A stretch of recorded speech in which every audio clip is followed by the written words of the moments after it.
गर्दा मचाए। हाँ, पवन सिंह, यामिनी सिंह और शालिनी को दबा के गले लगाए, दोनों पनिया गए कोरा में।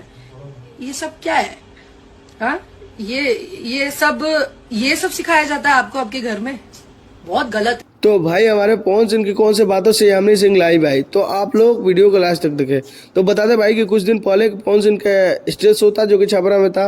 उसमें पवन सिंह और क्वीन शालिनी और अरविंद कल्लू यामिनी सिंह थी।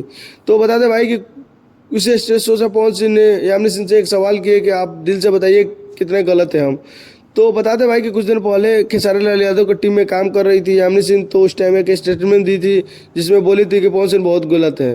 तो उस बात से यामिनी सिंह ने स्टेज शो में पवन सिंह से मैनेज किया और बोली कि भोजपुरी इंडस्ट्री अच्छा अच्छा सुधार देती है। तभी सब यूट्यूबर है जो कि पवन सिंह के बहुत सारे यूट्यूबर हैं, उन लोगों ने जो कि तंबल में लिख दिए कि पवन सिंह ने यामिनी सिंह को रेल दी है, पवन सिंह ने यामिनी सिंह को बहुत सारे बातें बोल गए। तो उस बातों से यामिनी सिंह ने लाई भाई और सारे यूट्यूबरों को, जो कि जितने भी यूट्यूबर है सबका नाम बताइए और सारे यूट्यूबर का थंबनेल दिखाई और उन लोगों का कुछ गलत बोल के गई हैं। तो आप लोग बताइए वीडियो कैसा लगा और कमेंट करें। तब तक मिलते